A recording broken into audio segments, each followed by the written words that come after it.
حقیقت یہ ہے کہ نتائج کا سوال اللہ کے حضور نہیں ہوگا، کیونکہ جب کوئی نتیجہ چاہتا ہے تو اس کو نتیجہ حاصل کرنے کے لیے ہر جائز و ناجائز طریقے اختیار کرنا پڑے گا، جبکہ اللہ رب العالمین نے ہمیں حدود و قیود کے ساتھ اس دنیا میں بھیجا ہے اور نتائج کا ذمہ اللہ نے خود لیا ہے۔ وہ بہتر سمجھے گا تو آپ کی جدوجہد کا نتیجہ آپ کی زندگی میں دے دے گا، ورنہ ہو سکتا ہے کہ کسی جدوجہد میں 90% آپ کا ہاتھ ہو، لیکن نتیجہ اس شخص کی زندگی میں آئے جس نے صرف آپ کی جدوجہد میں صرف 10% کام کیا ہو۔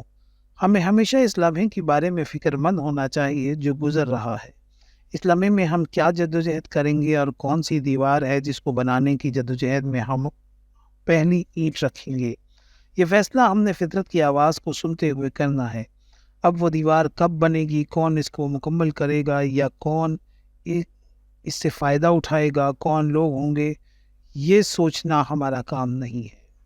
ایک مسلمان کا ذمہ پوری انسانیت کا ہے، تو اس کو اس بات کی فکر کرنے کی بھی ضرورت نہیں ہے کہ آیا اس کا فائدہ کون اٹھائے گا، اور اللہ رب العالمین کے نزدیک اس کا اجر بہترین ہونا چاہیے، کیونکہ اللہ نے اس کو جدوجہد کرنے کے لیے پیدا کیا۔ لیکن کس چیز کی جدوجہد، یہ ایک اہم سوال ہے اور بہت ہی ضروری سوال ہے، کیونکہ بہت سے لوگ اپنے آپ کو، اپنے خاندان کو سیٹسفائی کرنے کی جدوجہد کرتے ہیں، بہت سارے بلکہ شاید زیادہ تر اپنی تسکین کے لیے جدوجہد کرتے ہیں۔ اس بات کو سمجھنے کے لیے یقیناً اللہ اور اس کے رسول صلی اللہ علیہ وسلم اور قیامت کے دن پر ایمان کا ہونا بے انتہا ضروری ہے، اور اس ایمان پر قائم رہنا اور قائم رہنے کے لیے وہ تمام اعمال اختیار کرنا جس کا مطالبہ اسلام میں داخل ہونے کے بعد ہم سے دین اسلام کرتا ہے،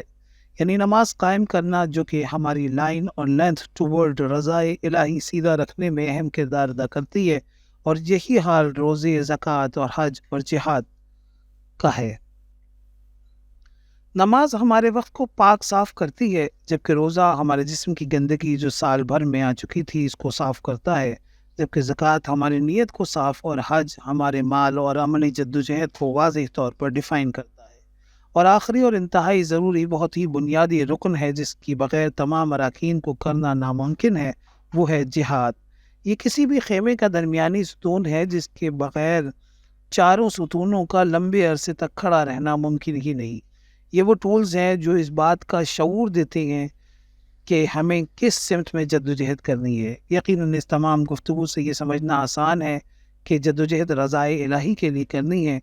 اور اللہ کی رضا کیا ہے یہ جاننے کے لیے آدم علیہ السلام کو فرشتوں کے سجدے کے وقت اللہ اور شیطان کے مکالمے سے ہم کو یہ سمجھ جانا چاہیے کہ دنیا پر اللہ کی رٹ کو قائم کرنا ہی ہماری اولین جدوجہد ہے، یعنی اقامت دین۔